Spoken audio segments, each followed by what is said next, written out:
Welcome back. Welcome back to another episode of the Bench Mob Ent podcast, the best sports podcast in New Jersey. The Big Three is back. Highest plus minus rating of the show ever is this three right here.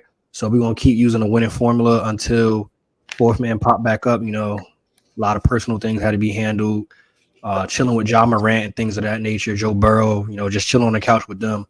But you already know the vibes before we get into it.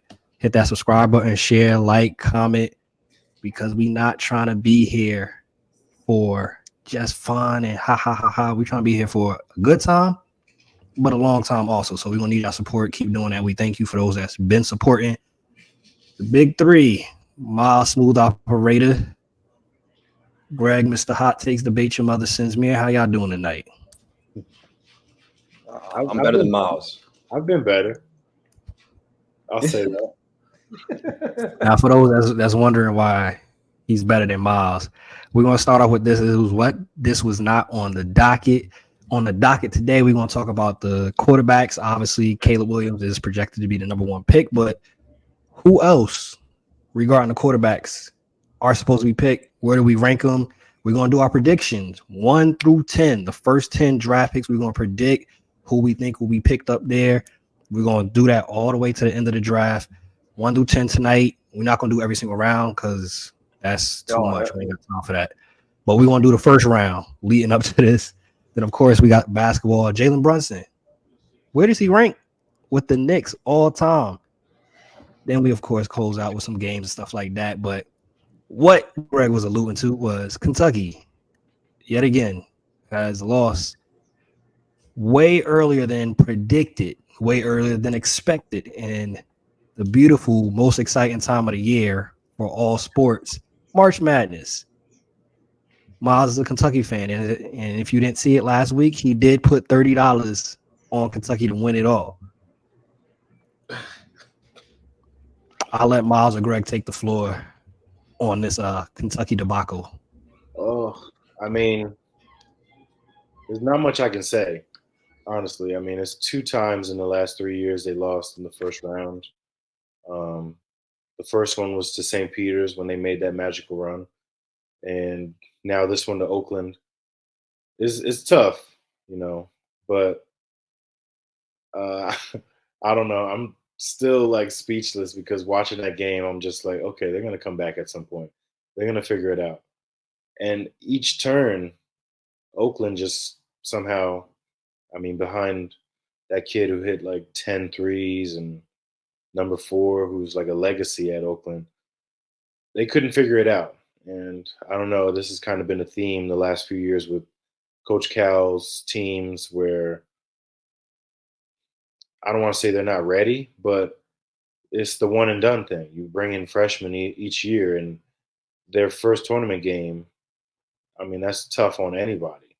So you'd like teams to get more experience together and, play together as long as, those teams like Duke in the past where, they had Leitner and Grant Hill and they were together for 2 or 3 years and they build that chemistry. Like here, you're kind of like working on chemistry on the fly. And sometimes you're ready, sometimes you're not. And this just happened to be one of those years where I guess we weren't ready because we're going home. Yeah, I'm at a loss for words. I'm like not. I was prepared to put my Kentucky gear on, going to work tomorrow, but I guess I gotta fold that up and put it away for the winter. So yeah, it's a tough one. This is a tough game to watch. Yeah, I'm sure Greg has more to say about it.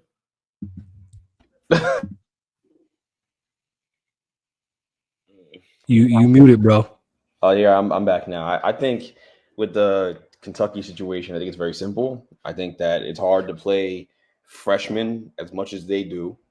And I know that the Bradshaw kid didn't play very much today, but it's hard to play freshmen in pivotal spots in big games and expect to win big in March. March is won by the older players, by upperclassmen, by grad transfers, by guys who have been through the fire before. It's hard to expect freshmen to win at that level, and can carry you through and take you to the promised land. It's very, very difficult to pull that off. So I think the big thing with Kentucky in this situation, when you look at this team and just them over the last few years, the only time they've won a national championship is when they had a generational freshman playing for them, Anthony Davis. That's when you win. You win when you have, if you're going to play freshmen and you're going to rely on freshmen throughout the entire season, and that's the way you're going to go. And you're going to do this one and done thing and start the one and done culture. You need generational players or top five, bona fide top five picks all throughout your lineup to really give yourself a chance. Right. And again, I mean, Anthony Davis is probably one of the greatest college basketball players ever, if not the greatest men's college basketball player ever. So, that's what it took for them to win, playing freshman, right? That's what it took. So it's tough. Like, and even then they had some veterans on that team with Anthony Davis, by the way, but it's tough to do this with that many young guys playing pivotal spots. Reed Shepherd, who I like a lot, Rob Dillingham, DJ Wagner gave you 0 points today. He's a freshman. He's still learning. It's hard. It's not easy. He deserves some grace. He's a freshman. It's tough. Again, it's just difficult to have all those young guys out there to expect to win big during this time of year. Think about the teams that normally win: Villanova, Kansas, UNC. UNC's not pumping out one and dones, guys. Neither is Kansas. Neither is Villanova, of course. These guys are playing. They're playing seniors. They're playing juniors. Guys who have been through the fire. Guys who are battle tested. Usually win during this time of year. It's just the proof's in the pudding. There's no debate about it. I hate when I come on here and I say the obvious, because y'all don't seem to like that very much on Instagram. They don't get a lot of traction with y'all, but it's just a reality. All right, Kentucky's not going to win a national championship again until they get that generational guy to come play for them. And they didn't get Cooper Flagg. He went to Duke. All right, he's generational, I feel like. He's going to be a really good player until they get that guy, or they change up their MO and start to recruit their grad transfers and look in the transfer portal and get a little more aggressive with older guys who deserve an opportunity to play and are going to really grow into themselves and become a star at the college level. Like the guy over at Tennessee, the Dalton Knick or whatever I think his name is. Dalton Knick. Knick. Is that you say his name? Knick? That's crazy. Knick. Yeah, him. So, yeah, that's the guy who bounced around. Northern Colorado, averaged 20 points a game over there. No one cared about him. Now he's here doing what he's doing. So, hey, Coach Cal, I still got some eligibility. Yeah, he should give you a call. I'm seasoned. You ain't got to worry about that. I'm ready for March Madness. So give me a call for sure. Right. All valid points, man. You mentioned Cooper Flagg. This is not on the docket, but y'all get this extra content. How good do y'all think Cooper Flagg is really going to be? Because I've heard mixed reviews. I've heard different opinions on it, and especially going to Duke out of all places, which sometimes has a track record of not putting out NBA players. I think that track record's been watered down a little bit, right? I think we kind of we're past that with them. I think since Kyrie and since some of the other guys they've sent to the league have had some success, we've moved past it. But I think him, it's different. He's not a guard, right? Even though he can play like a guard and he can be out there in the perimeter, he can always rely on being 6'10" and super athletic. So he's going to score 10 to 12 points just in transition off easy, fast break opportunities. That alone right there sets him up to average, 18, points a game, 20 points a game. And if you watch Shy or Coach and the way he operates, he plays through one central figure. So this year is Filipowski, I think his name is, whatever, I think that's his name. Yeah, so they play through him, and he ain't that good though. He's okay. He's not that good, right? Now imagine that system just playing through. I wouldn't even call it a system. I'm not giving Shire that much credit. Imagine just playing through, Flagg instead of him. Like pop that guy in there, right? Guys are getting open threes. If McCain stays, he's gonna have more success, shoot a higher percentage. Guys are gonna feast off of playing around that guy. He is really, really talented. So I think that he has a chance to be great. If he can knock down shots, looking at a 20-point per game score, and he's out to year one. He's out. So exciting times for them to get this guy. He's going to be really good. He's going to be really, really good. All-American, the whole nine. Staying within college, we got to talk about it. I told y'all it's on the docket.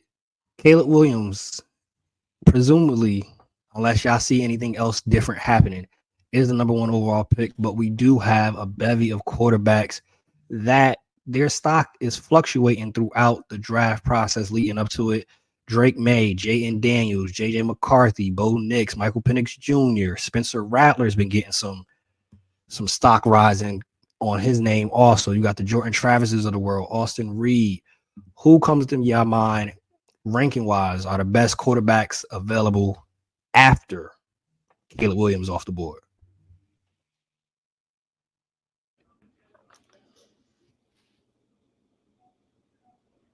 Miles didn't jump in and take it. No, I was going to let you go. You're the one who's, clamoring for a quarterback right now. Clamoring. No, that's got to happen. It got to happen. And that's got to happen. It's all New York clamoring for a quarterback. It ain't just me. Look, I have it on good word from a source that I trust on Twitter who hit the Justin Fields trade on the head when everyone was getting it wrong, that the top three is pretty much locked right now. It's not for sale. It's going to be Jayden Daniels and May, most likely, going in that top three. So the Patriots aren't taking any off calls, and neither is Washington. And we obviously know Caleb's going to be a Bear, whether he likes it or not. I don't think he likes it very much. But I think it's going to go those three guys. I think where it goes from there, obviously, is McCarthy at 4. I think McCarthy's going to go at 4. I think the team's going to trade up, whether it's the Giants or the Vikings. I think it's those two teams. Maybe there's a surprise dark horse team we're unaware of, but I think Giants or Vikings are up for it. If I'm Arizona, I would like to trade back to 6 because it allows me to get Neighbors or get one of those guys. I'm just saying, I that's what I would do, unless the Vikings literally give you an offer that just defeats all logic and they give you every first round pick for the next 5 years. Then fine. That's different. But are they going to do that? Really? Maybe. To sell out for J.J. McCarthy? That's a lot. I mean, maybe he's the next big thing. We don't know. But I think it's going to go in that order. 1, 2, 3, 4. Caleb Williams, Jayden Daniels, or Drake May. They'll flip-flop. They're reversible. We'll see how it goes. I think Drake May's going to be the better player, but I like Jayden Daniels a lot too. And then J.J. McCarthy at 4 via trade-up. And from there, the draft really starts. Then the receivers start to go. The Marvin Harrison Jr.'s, the Malik Neighbors, as well the tackles, Joe Alt or Fuaga, right? One of those two guys are going to go as well. So I think it'll be really interesting to see the McCarthy hype train and how far it takes him, because he has to throw at the pro day tomorrow. So if he throws well and he woos these teams tomorrow afternoon, then you're going to start to hear noise about him potentially creeping up to 3. Maybe the Patriots like him a lot. Maybe he can get in the top 3. I think that's where this is going to go. It's going to reach a fever pitch starting tomorrow. We're going to really get into some really uncharted territory with the J.J. McCarthy hype train. So we'll see. But I think that the draft starts after pick 4. Arizona is where the draft starts. They control this draft from that point moving forward, because that's the first time that's the first team that'll trade and make a move, and it'll go from there. All the rest of the dominoes will fall. Yeah, it should be interesting. I mean, like you said, Caleb is probably locked in. I mean, not probably. You're not happy about it. I mean, who cares? You're not happy about it. You could have stayed if you really didn't want to go to Chicago, but I don't know why he didn't consider staying. Yeah. I don't know why. I mean, he milked it until the end. He did. Waited until like the last possible second to declare for the draft. So, but yeah, I've heard that Washington is really locked in on Daniels, and that's probably they're between, I guess, him and May. But I just have a feeling that they're going to go Daniels and go from there. I mean, the kid's talented. He's got the arm strength and probably the best athlete quarterback-wise since Lamar coming out of the draft. So that's that. He's got to put on weight, and hopefully they don't just throw him out there to the wolves like immediately. But he's talented. So for him at Washington, I mean, hopefully New England takes Drake May. I mean, not hopefully. I hope they mess this up, because as a Jets fan, I don't want to see them have any more Super Bowl rings while I'm alive. But they're probably going to take either May or McCarthy, but I just have a feeling that they're going to go with May. Coming into this whole process, he was the second-rated quarterback So I don't think that's changed in many people's eyes. There's a lot of nitpicking in the draft process, but I think he's the third. And then, like Greg said, 4 is kind of where the draft might start, where the Cardinals will probably be open for sale. I mean, they almost had a trade with the Raiders, but it fell through.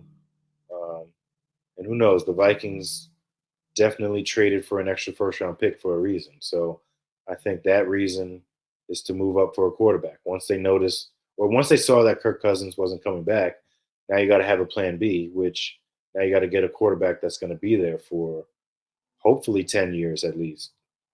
And maybe this will make Justin Jefferson happy if they're going in step with what he's looking for and what he wants, and if it's a good enough quarterback. Because right now, I don't even know who the quarterbacks are in Minnesota. Is it Sam Darnold? Right?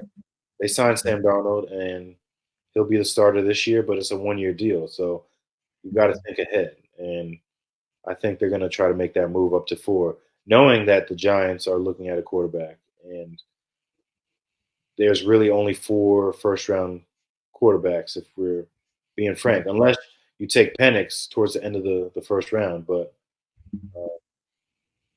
I'm hearing he might fall. So that's one thing. But that's like the big 4. The big 4 is probably going in the first 4 picks, and then you'll see the run on like Marvin Harrison, the Neighbors. You'll see the tackles go off. Maybe even some defensive players. Dallas Turner might be up there too for a team that is looking for a top pass rusher. So it'll be interesting to see. This conversation is not fun unless we play GM what the Arizona Cardinals.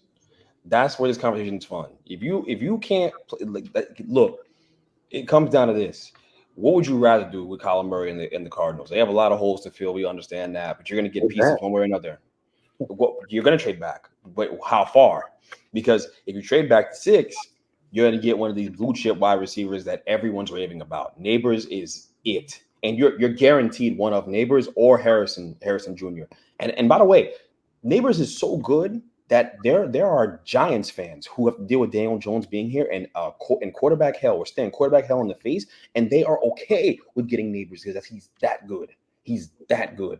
So what would you rather do if you're the Cardinals? Get Neighbors or Harrison Jr. if the Chargers choose to go tackle or something weird, because we don't know what Harbaugh's going to do. Harbaugh believes it's 1960 and he has to run the ball every play. So maybe he goes offensive tackle or Brock Bowers or something random and surprises everybody, and he doesn't take one of the wide receivers like conventional thinking would have you think he would do. So what would you rather do if you're them? Surround Kyler Murray with give him a premier wide receiver, and then you still get picks from the back end. You still get future assets either way. So you're still building this thing out with now a building block for your franchise with your franchise quarterback, right? That's another thing. That's it right there.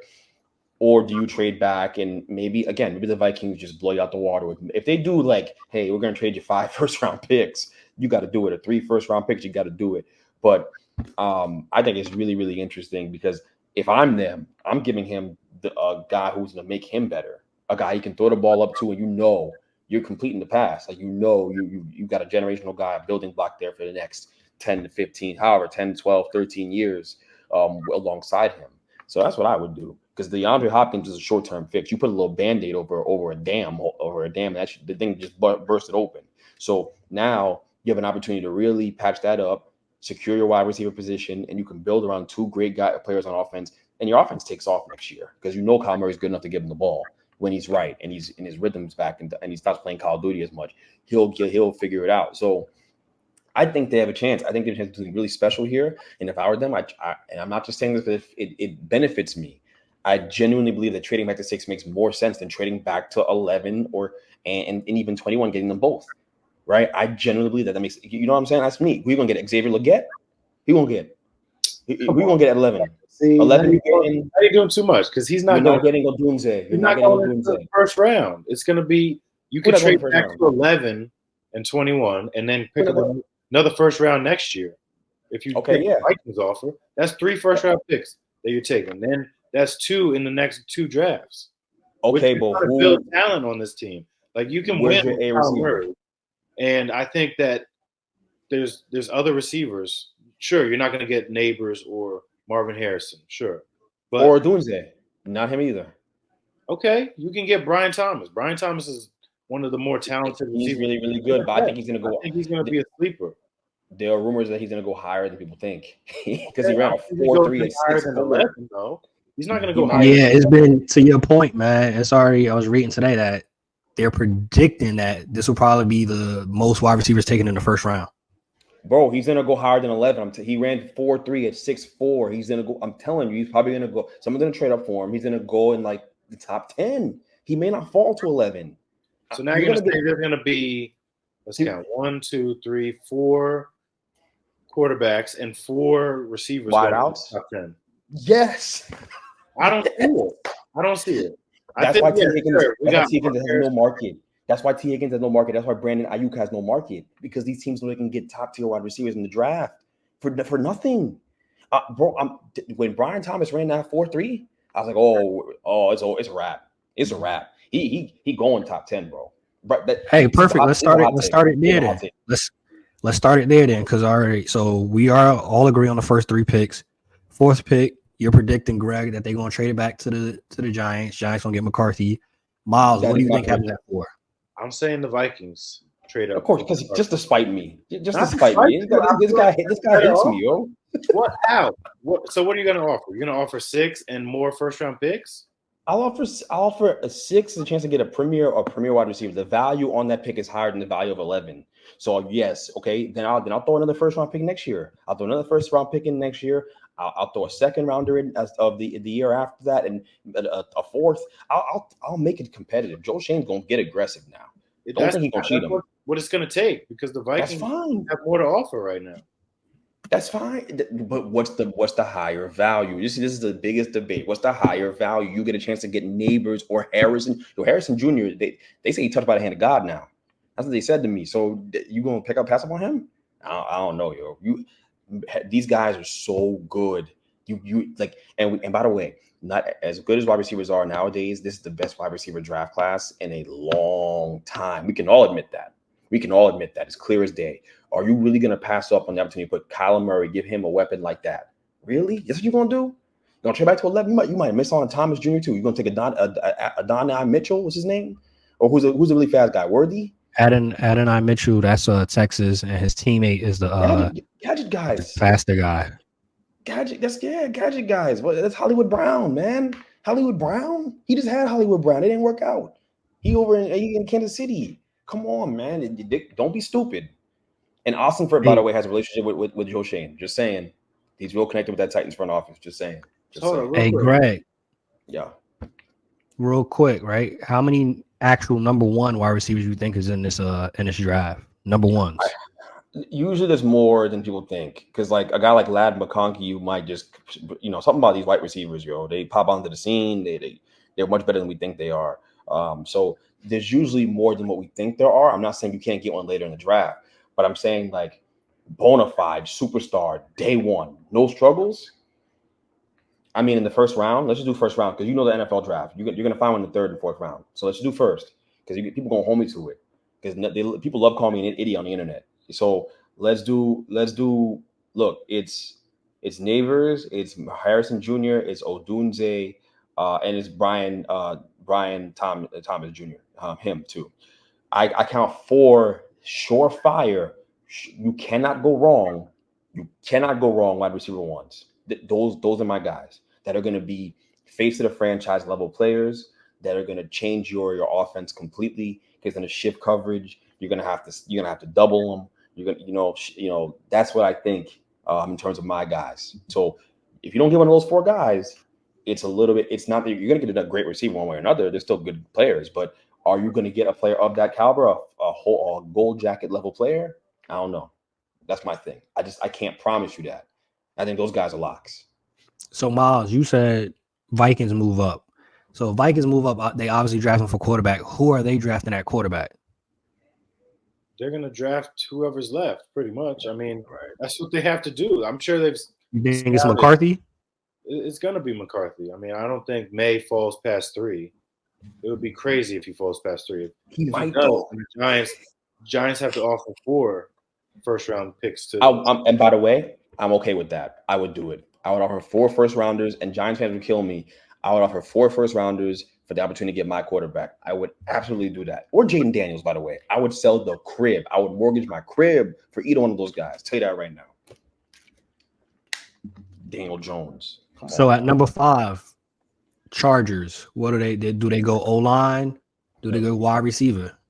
I think they go receiver. They already got their left tackle for the next 10 years in Slater, but they just got rid of the top 2 Mike targets Williams. for Justin Herbert. So I think if I'm them, I'm taking Neighbors. Even if Marvin Harrison's on the board, I think you go Neighbors. I feel like he's just kind of the receiver. He's like I don't want to say a clone of Jamar Chase, but there's a lot of similarities when I look at them, where it's the explosive, over the top, strong, run after the catch, or yards after the catch. Like he's really good. Like the speed is unreal, and I feel like there's some untapped potential there too, that he can be even better. He could be as good as Jamar Chase or Justin Jefferson. So I think that's what they should do. But I mean, Marvin Harrison is, a sure thing. I don't think he'll be bad at all. I think he'll come right in, make plays. He'll be just like his dad. So Greg, you going at 5? You going Neighbors or you going Harrison Jr.? Because I know you're trading the 6th pick, which means the Cardinals are going back there. So it's wide receivers back to back for you. Yeah, I think how it goes is the profile of wide receiver that seems to work best with Herbert is a taller guy. He liked Mike Williams on the outside. He likes these taller guys. That's why he took Quentin Johnson, who's a bit taller too. So I think they'll go Harrison Jr., who again was supposed to be. They say he's the best player overall in the draft, the best overall player, better than Caleb Williams. But Caleb Williams and these guys just play a higher value position. Obviously, quarterback's more important, so they're going to go higher. But they say that this guy's the best football player in the draft. I think they don't pass up on the opportunity to take Harrison Jr. and pair him with Justin Herbert. He goes there and has a long career, Hall of Fame career. I think that's what happened at five, and then the Cardinals are at 6 in my situation. So we'll get there. But I think they take Harrison Jr., who's they say has no holes in his game. Bro, he didn't even run at his pro day. They were like, he asked the teams that he visited, do you need me to do anything to make you guys feel more comfortable? They said no. You touched by the hand of God now. You're good. Like we know what you are. You're a Hall of Fame guy when we put you in the uniform. So yeah, I think that he's gonna go 5 to the Chargers if they have an opportunity to take him. Who you think goes at 6? So Neighbors at 6 then for you? Neighbors at 6 to go play with Kyler Murray and have a long, great career. That's what I think happens. And I think that it's a great fit over there. He's gonna get the football a ton. He's playing with a more than competent quarterback for a long time. I think Neighbors goes there. He fits with the profile. They took Rondell Moore a couple years ago, who's super athletic and fits that twitchy profile. Neighbors is that, but like on crack, like that, but on like he's just so much better. So I think that fits the profile of receiver they'd like. Obviously, it was different front office. They took Rondell Moore and they got rid of him. But I do think that Neighbors is just an obvious fit for them at that situation. So, Miles, you do not have the Giants actually moving up in the trade to get that 4th spot. Who do you think the Giants take at 6 here? I think if there's no quarterback on the board for them to take, they trade back. In my opinion, I think there's no point. Sure, they could take Marvin Harrison or Neighbors, whichever one's still on the board, but I feel like they can trade back into the teams and get more picks and kind of fill out this roster a little bit. And they can still get a top receiver if they wanted to, or they can take one of the tackles that have fallen. That's what I would do. Evan Neal ain't it.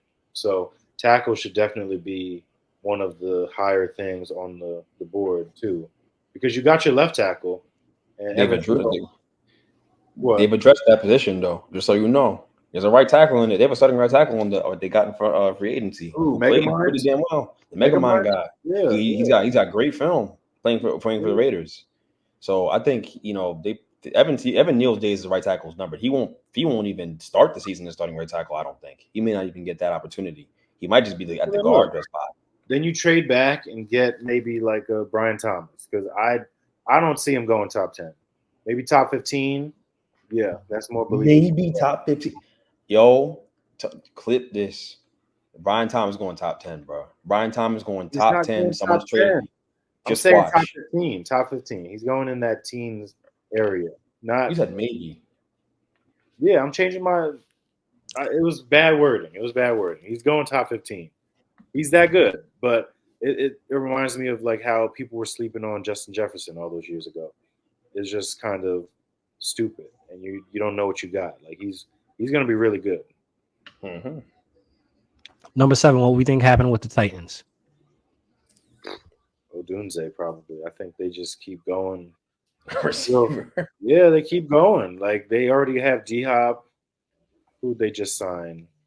They signed Ridley, which is a big deal. I think 4 years, $92 million. Yeah, just keep getting Levis more weapons. I feel like this is gonna signal a switch in what you're used to seeing with the Titans. Like they're not gonna move. They're moving kind of away from just run. I mean, they signaled that end when they got rid of Derrick Henry. They brought in Tony Pollard to spell the young Spears. So I think, yeah, D-Hop's there. You got Ridley. And now if you get like an Odunze, who, I mean, I think his comp is similar to like a Keenan Allen. He's not going to like blow past anybody, but he runs good routes and he gets open. So I think, why not? Hopefully you're not picking this high next year. If you are, you're probably looking at another quarterback. So get him as many weapons as possible. I think they're a trade back candidate, or I think that the tackle goes off the board with them. I think one of the two things happen. I don't think they go receiver because they just paid Calvin Ridley God knows how much money for whatever reason, and they have Hopkins there already.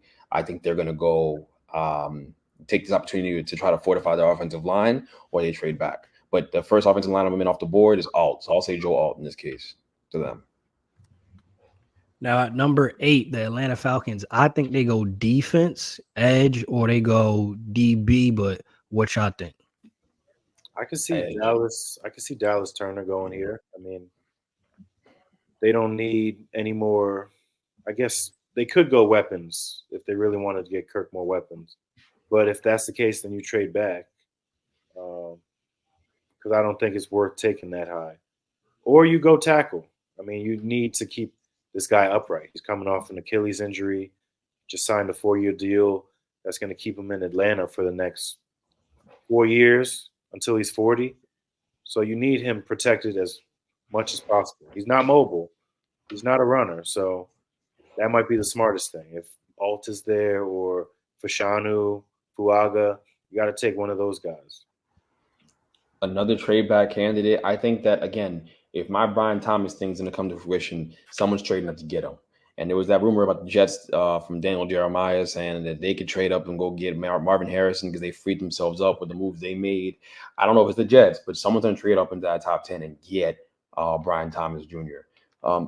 So, you know, I'm not sure if it happens here, but it's certainly a candidate. If they stay there, I do think they go defensive lineman and go edge, Dallas Turner. And I don't know if he's so great that they can't trade out and get a player that's comparable later on in the draft and get more assets. So they're a trade out candidate, or they take the edge. But somewhere on here, Brian Thomas is gonna make a bang. So I'll tell y'all when it's coming. Who we got at 9? So 9 we got. What bet are you putting down for him to be top 10? I ain't putting out no bet. I'm just telling y'all. He's trying to get some Chick-fil-A again. Oh, Chick-fil-A. Did he ever get Chick-fil-A from you the first time? Did it ever work out that way? You got you. I don't know. I think did you just send no money? Something like that. What happened? I don't know what happened. We could talk about it later. At number 9, the Chicago Bears. I think they go O-line here. Yeah. They went quarterback 1. They O-line will be smart. I think a wide receiver is probably in play for them here, though. Even with Keenan Allen and DJ Moore, I think that they might really go all in on trying to make this guy, Caleb Williams, successful. Obviously, O-lineman helps him probably more than a receiver does, but it's about who's there. Rome Odunze hasn't been off the board yet for me in my draft, right? So I'm gonna say Rome Odunze here to the Bears. I think that they go there, and I know that he's similar to Keenan Allen. People say that's what they say, but I think they really go all in. I think they lost Mooney. And Keenan Allen's aging and he's older. He seems to hold up well and not get hurt. But I think you really fortify that position of wide receiver with the wide receiver with a wide receiver one type candidate in Odunze, and really make it hard for Caleb Williams to fail. Like really make it hard. And if he doesn't play well with those guys, good luck. Good luck in Chicago. They're gonna be throwing deep dish pizzas at your head all day. To your point too, before you go, Miles, Keenan Allen, that's been the issue is his health. That's the only reason why I think the Chargers let him walk. Outside of, they wanted him to take less, restructure that contract, take less. And if I'm the Chargers, that makes sense. You've been injured pretty often. Every year we could count on a couple things: taxes, death, and you're gonna be injured at some point this season. Which makes a wide receiver more sensible than people would realize. You would think they have a wealth of riches there at that position, but they could definitely fortify with a young wide receiver. I think if Odunze is there, he'll be thrown to by Caleb Williams. That'll be his guy over in Chicago. So yeah, I think Odunze in my case. Yeah, because we see Keenan Allen obviously ain't his guy. Miles, yeah, right.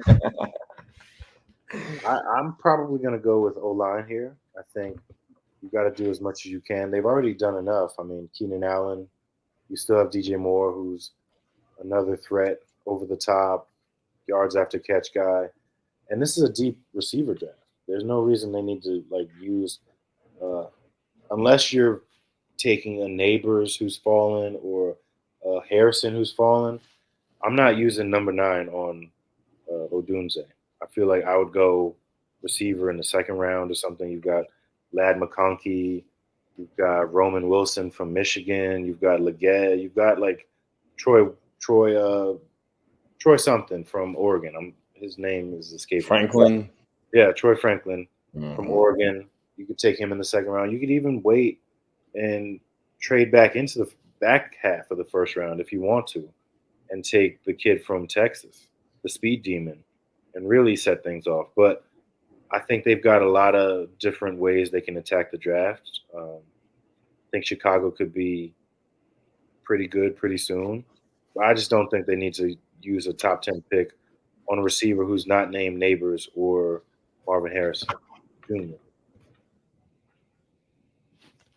Well, this last one of the draft should definitely hit different for you. Number 10, we have the New York Jets, which I think y'all go either O-line or talk about getting weapons. If Brock Bowers is there, maybe I take Brock Bowers. I've been hearing a couple rumors of Brock to New York. Yeah, I mean, I wouldn't take a tight end at 10, but if anything, I'm either going tackle or trading back to get more picks because we don't have a second. So I'm sure there's some guy who's falling, a tackle or maybe a receiver. This could be the Brian Thomas pick that you're looking for. He might go earlier than this. He's gonna go earlier than this. I doubt it. But if he's there and you guys are picking, I think you guys go Brian Thomas. Because Mike Williams, $15 million for 1 year for Mike Williams is a bad move, in my opinion. For a guy who's coming off of injuries and all that stuff, that's just not. I've learned the hard way that paying for aging wide receivers who are tall and are big targets for guys to tackle them low in their body, that does not go well for you. He's coming off of the injury. I get it. He's eating sandwiches in New York. It's cool right now, but $15 million for that guy, I know it's not a guaranteed $15 million, but I just think it's a bit aggressive for that guy when there's so many wide receivers you can get in this draft class. I don't know why that's the way you chose to approach it.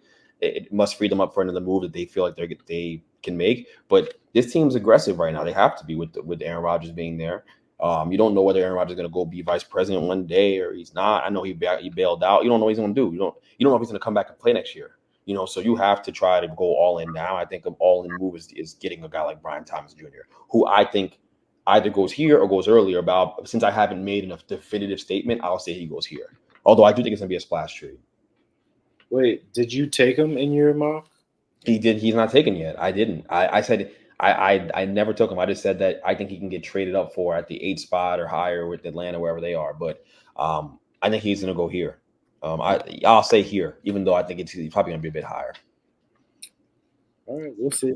I mean, and you wouldn't be mad about it. You wouldn't be mad about that pick at 10. I wouldn't be mad about it, but Exactly. at the same time, I would rather them either go tackle because we've got 2 left and right tackles on 1-year deals, or trade back, take maybe the 5th or 6th best tackle in the teens, and then get a 2nd round pick or more picks in that day 2, so we can take receiver and really attack that position that way. I mean, I don't think the Mike Williams signing was that bad. I think he's been relatively healthy besides tearing his ACL last year.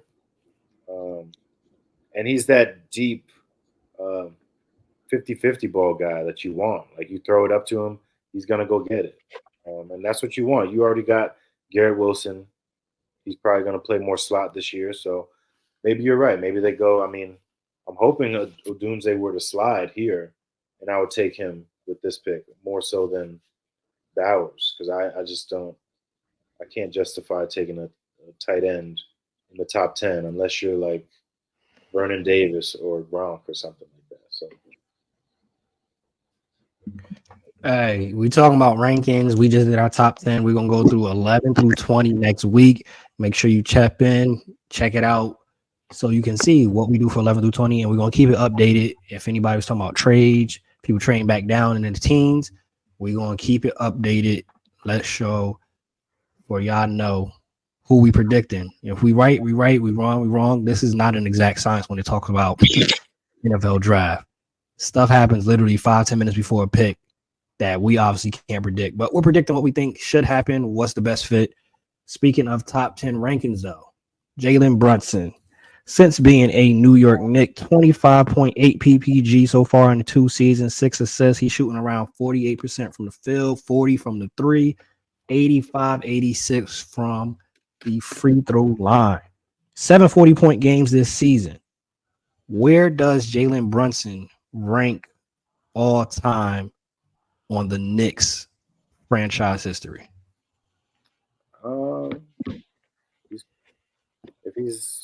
He's definitely top 10, but like maybe top 5, because I think for the Knicks, it's always going to be Clyde at this point, unless you get a ring or 2. It's always going to be Clyde. Patrick, I mean, he's the greatest center to play for the Knicks, and if he had won a championship, maybe he goes higher than Clyde. Who knows? But that's 1, 2, and then like Bernard King, you got him. He was great when he was here. If only he could have been healthy when we finally drafted number 1 and took Patrick Ewing. That'd have been one thing. And it's like he's only like 2 years in.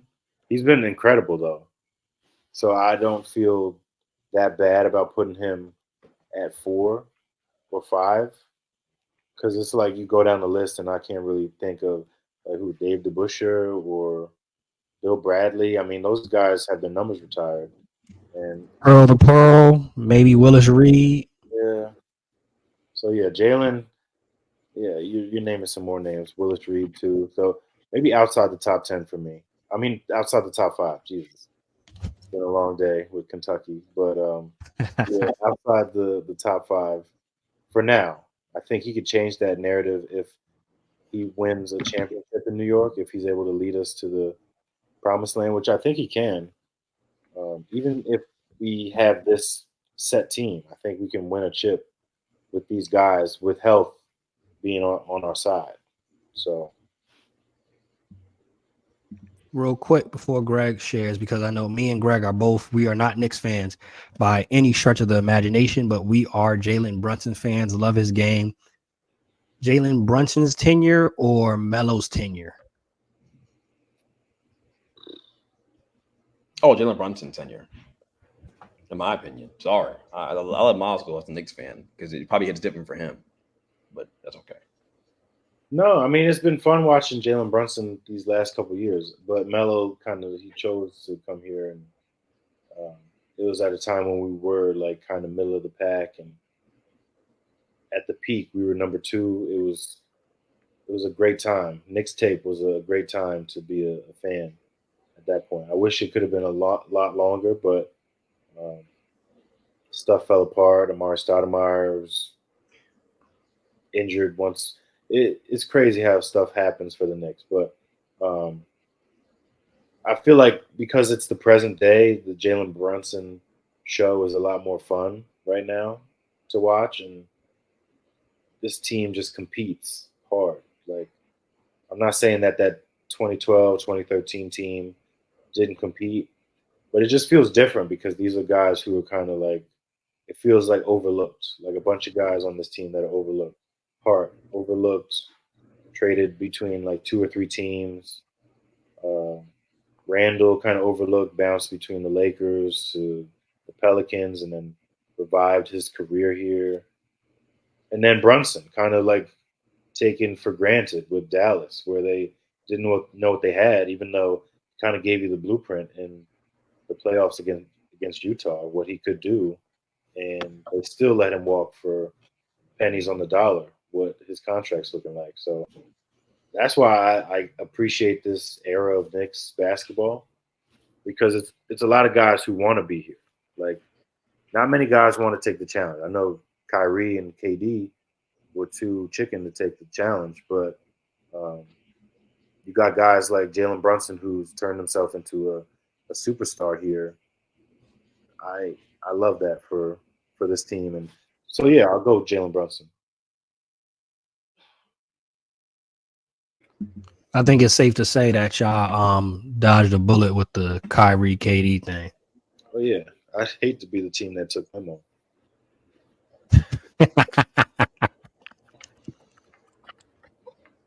Oh, good. Hey, shout out to Kyrie though. This season, he with everything that's going on over there across seas, he's we haven't seen no tweets. We haven't seen Africans to Negroes. We haven't seen nothing like that so far this year. And he got his money, so he paid, so he could act up. But Kyrie has just been basketball this year, so shout out to Kyrie or Hala. My bad. Yeah, I guess I'll make it a little bit quicker. Jalen Brunson is a top 4, top 3 Nick of all time, in my opinion, already. And I think it's as simple as this. Look at the Knicks and where they are now. They have a sustainable culture of winning because he came. And you can directly correlate it to him choosing to come to the New York Knicks in free agency. So I think that again, sustainable culture of winning. The end for Melo wasn't very nice when he was here, and I don't think that they built something sustainable. Mike Woodson that season that they were here and they won that. I don't remember however many games they won. They won a bunch of games. Um, they had something great that year. Obviously, the Knicks tape era like that Miles talks about. But I think that in this case with Jalen Brunson and where they are now as a franchise, they have flexibility. They have really good pieces around him. They have stability on their coaching staff. I don't think that Tibbs just loses this job, to be quite honest.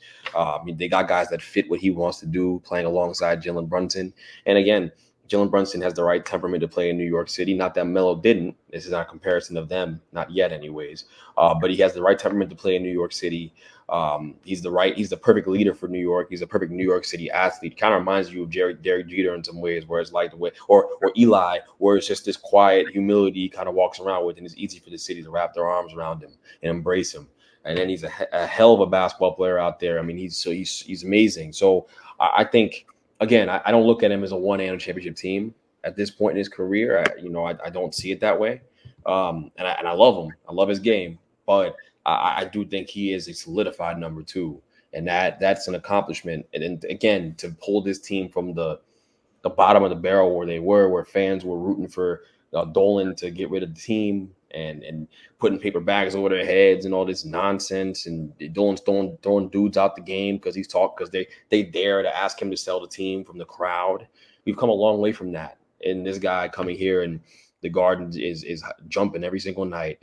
And the fans believe they can win any game they play because they have Jalen Brunson, because they have number 11. So I think that alone, in and of itself, makes him a top potentially top 3 Knick of all time, because you really got to consider the impact he's had just coming here. Again, no Randall here, and he's still holding his own. He's got a legitimate MVP case this year. That's how good he's been, and no one would have saw that coming for him when he was undrafted, or when he was not undrafted, but second round pick out of Villanova. So, yeah, I think I'm really excited about his future. But again, if you're going to compare him and Melo, their tenure as Knicks, I'm taking Jalen Brunson's because of that. All those reasons I've stated. That's why. I think it's different than when Melo came here.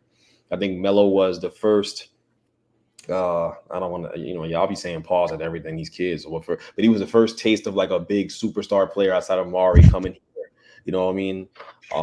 And so I think you guys remember it fondly because he chose to come here when other people didn't seem to want to come here, and he had some great moments here, but it also sputtered at the end, and it didn't go very well. I don't see that coming with Jalen Brunson. I think he's gonna have a long, healthy career here with the Knicks where they accomplish a lot. That's just the way it's trending. There's no way around it. Whether you like the Knicks or you don't, you can't help but admit that. So I think it's Jalen Brunson. He changed the culture, for real. So that's why I'm going that way. Top 3. And by the way, who's over him? Who? Patrick Ewing and you said Clyde? Walt Clyde Frazier. What about Clyde? What Clyde? Isn't he like top 75? He was on Clyde? Walt, yeah. Walt was. For what? What do you mean? Top 75. Clyde Frazier was on that list. No, like for why was he on there? For what? What did he do? What did he accomplish that on? Right. Yeah.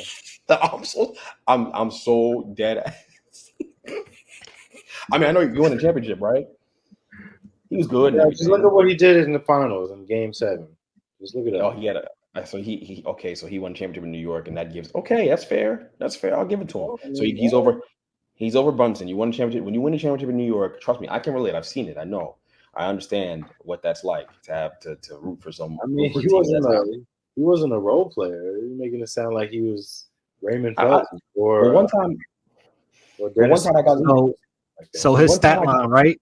7-time All-Star, 6-time All-NBA, 7-time All-NBA defensive team, 2-time NBA champ, All-Rookie, and a All-Star MVP of the 1974-75 game. In the 70s, though. Okay, you got to give him that. You give him that. Mom, we're about to start. We're done with the 70s trend. We got to be done with the 70s and the 80s and all that, bro. These dudes ain't what it is now, bro. That's a whole different podcast, though. Whole different podcast. That'll be an extra bonus episode that we do in person. Y'all gonna have to wait for that one.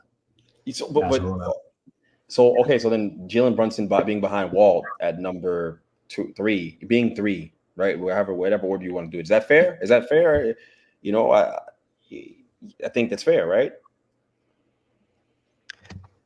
Miles being a Knicks historian, he probably is going to, like he said, you got Earl the Pearl Monroe and Willis Reed that might go ahead of him on most lists. Well, all I know about Willis Reed is that he got hurt and came back. He was Paul Pierce where Paul Pierce was Paul Pierce. So I know. Oh my God, yeah.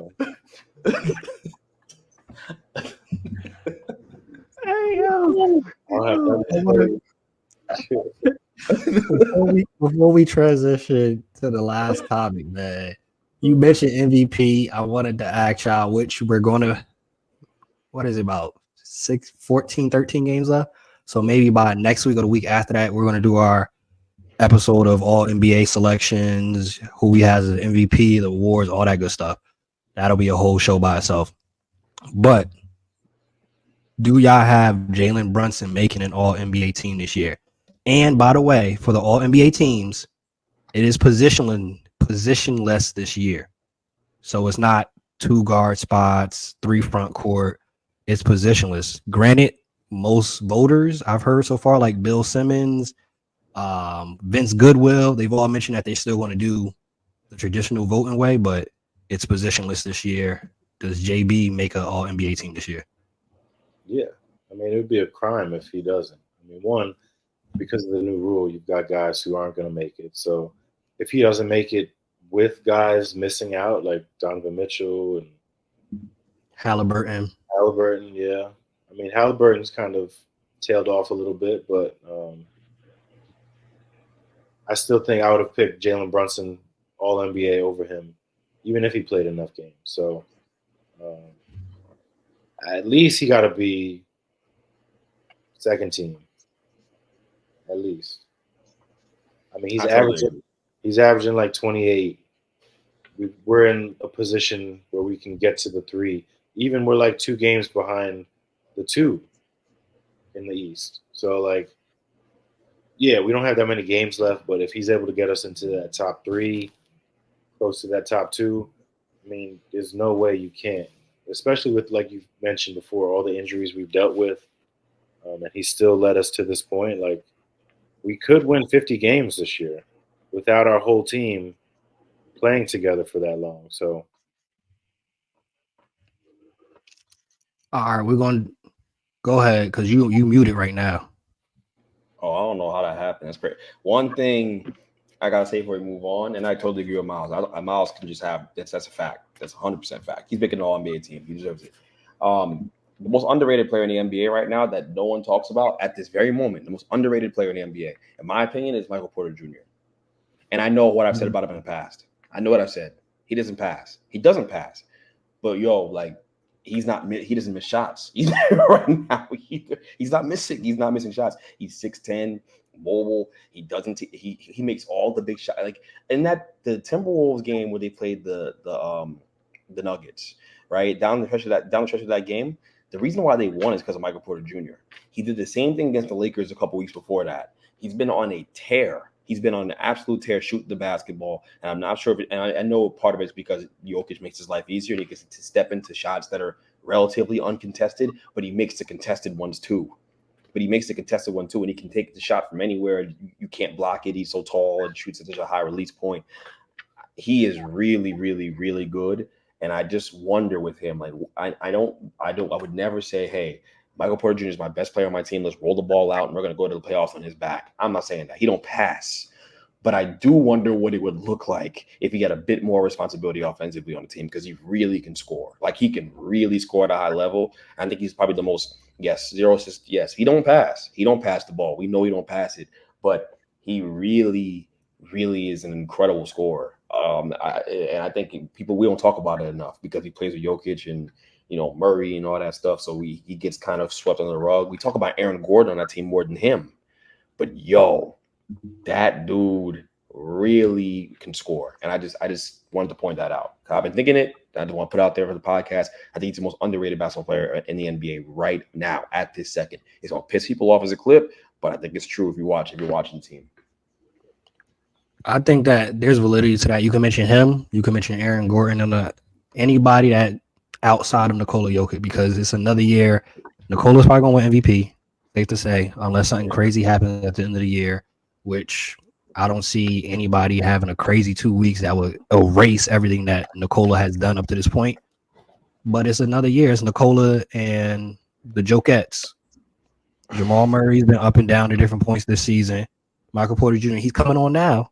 But we've seen it. It's been up and down, different points during the season. He doesn't pass the rock. KCP up and down here and there throughout the season. Brown up and down.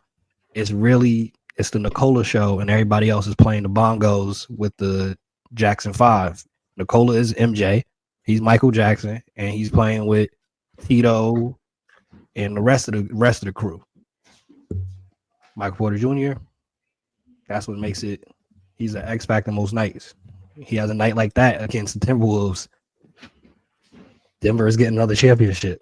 We'll be having an episode that we could pencil in right now, talking about the Denver Nuggets, their legacy, and Nikola Jokic and his ranking all time. I can see it happening in June, unless something crazy happens, because don't nobody in the West. Every team in the West is literally hoping, can somebody else beat them so we have an easier road to the finals. Yep. Just want to get that off my chest. That's all.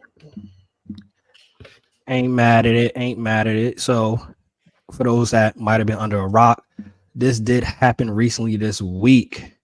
Edwards gets it back and threw it down and one from the ref. That happened this week. That happened this week. So we are giving our top 5 in-game dunkers.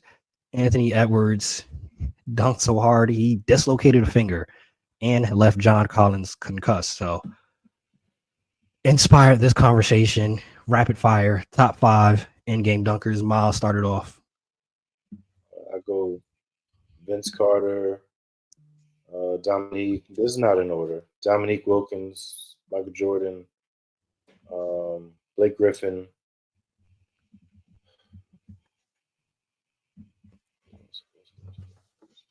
One last one. Yeah, one last one.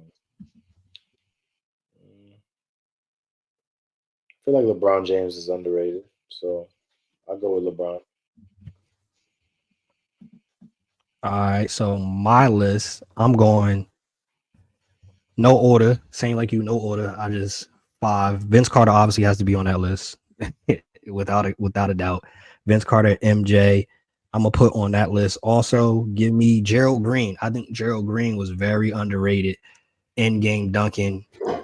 One of the first to be jumping, and literally his head is looking into the rim. So give me Gerald Green on that list. Give me J.R. Smith also. J.R. Smith in-game dunks, underrated. And I'll probably have to fill out my last spot. Give me Sean Kemp.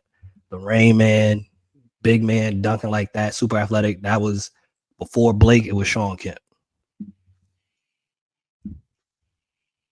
Yeah, the Gerald Green one's a very underrated one. But if you watch basketball, I know you remember them Nets days.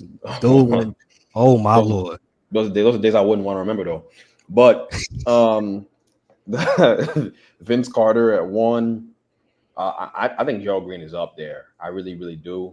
I probably would say Gerald Green is 2 or 3 for me. I'll say 2 because he was just that dynamic. Blake Griffin was a hell of a in-game dunker. Miles obviously said that too. In game, I think Zach LaVine was explosive in his heyday. Was incredible. As an in-game dunker, I'll go Zach LaVine as well. And then you gonna throw D Rose or Russ in the mix for that? Russ deserves some consideration. Russ, and more so than D Rose. D Rose had some incredible moments, but it wasn't sustained over time as long. But the dunk on Dragic was wild from D Rose. That was wild. Oh my God. So it makes it tough. Let's go with Russ here.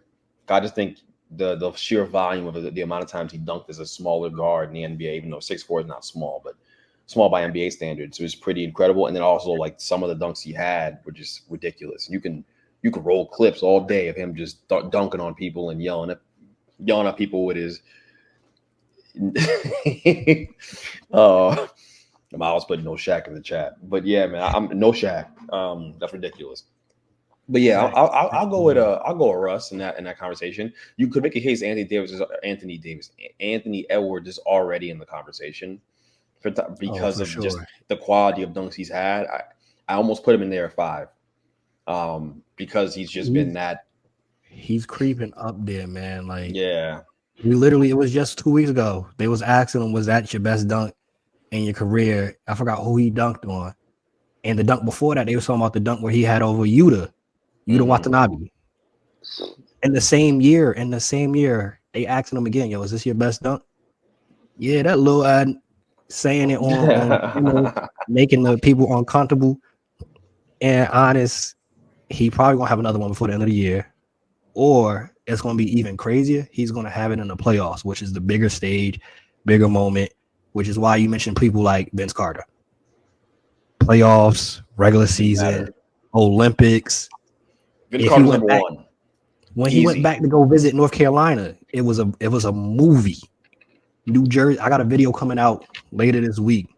Nets Vince Carter. Nets Vince Carter. Oh my God. Goal roll Nets Vince Carter tape back. He looked like the best player who ever lived. It is ridiculous how good he was. Vince Carter's the reason why I fell in love with basketball. I tell people that all the time.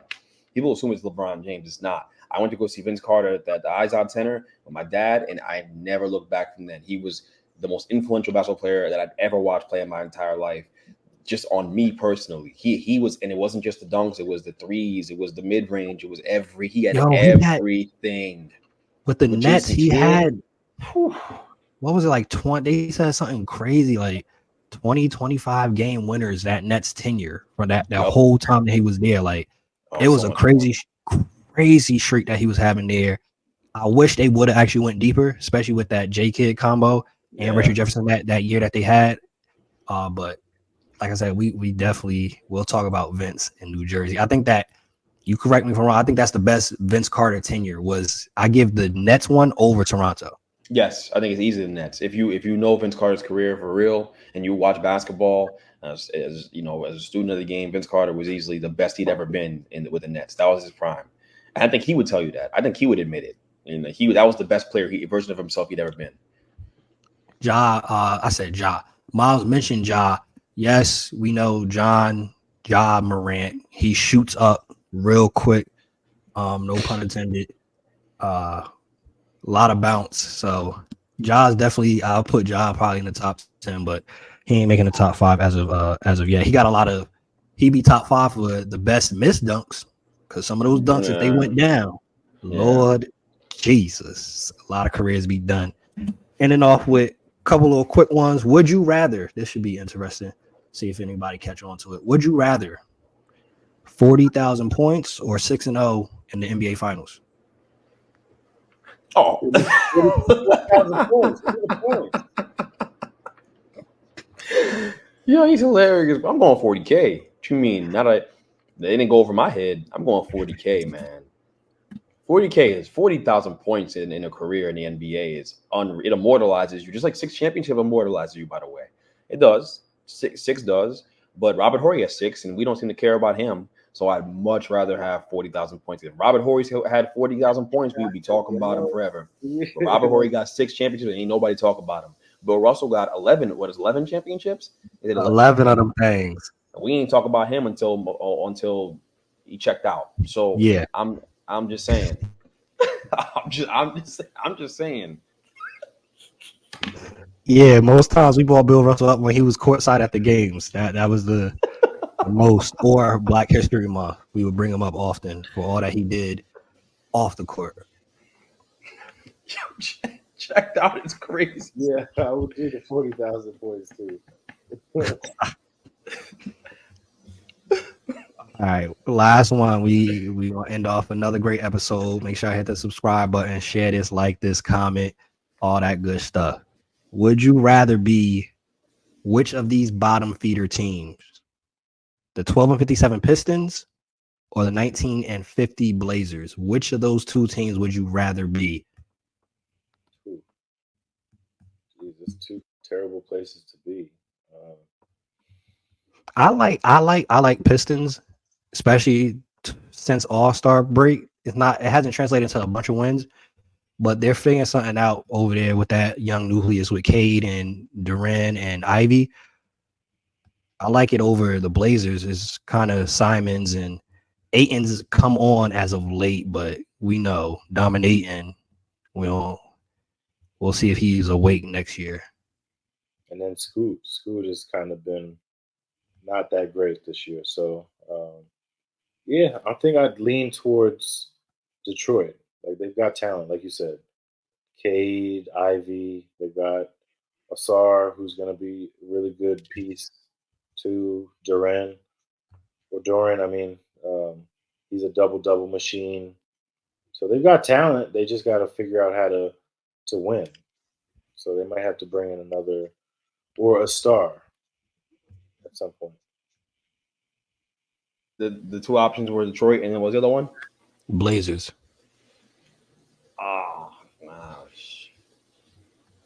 Detroit, because they have Cade, and if they'd hit on Scoot Henderson, my answer would be different. And I don't even think Shaden Sharp has done anything crazy this year. We don't talk about him. It's been real quiet. Been quiet. He got hurt. Okay, fair. Okay, that's fair. Fine. Before he got hurt, it was still how kind many of injuries he had now? He had injuries at Kentucky, and now he's had one here. I mean, come on, now you got to stay healthy. You're young now. He wasn't at Kentucky. Did he sit out early and sat out, and then he didn't even play a game at Kentucky. I know he didn't play a game. I always assumed it was because he was injured. I didn't realize he just chose to sit out. Okay, fine. All right, fine. So I'm still going with the Detroit. My point does not change because they have Cade and they have a blue chipper on their team. And I don't think that maybe Shaden is a blue chipper. We just don't know. But I'd rather be in Detroit's position and at least have Cade who I can build around, unless Cade, taps out on me and goes somewhere else or wants to go somewhere else. But that hasn't happened yet. Nah, it hasn't. And to the point about Scoop, I said this a couple weeks ago. People ain't want to listen. And it came out today. Try to tell y'all that G League Ignite squad, trash. Terrible idea. It hasn't worked out. They haven't really produced any great players, which is what the intention was. Oh, you don't have to go to college. Come to the G League Ignite. We'll get you ready for the NBA. You're going to come in automatically and produce. Jalen Green just recently started playing good, and that's because the world knows now that he's a father, so maybe that's what motivated him to play better. But outside of that, the G League Ignite has not produced any top tier players as of yet. They all still kind of trying to figure it out. So NBA came out and said there's no more G League next year, G League Ignite. So try to warn y'all, try to tell y'all. That's why you got to type in with the Bench Mob. We actually do our research here. We study, we pay attention, we students of the game. Because at Bench Mob, we stay ready, so we ain't got to get ready. We out. Peace. Peace.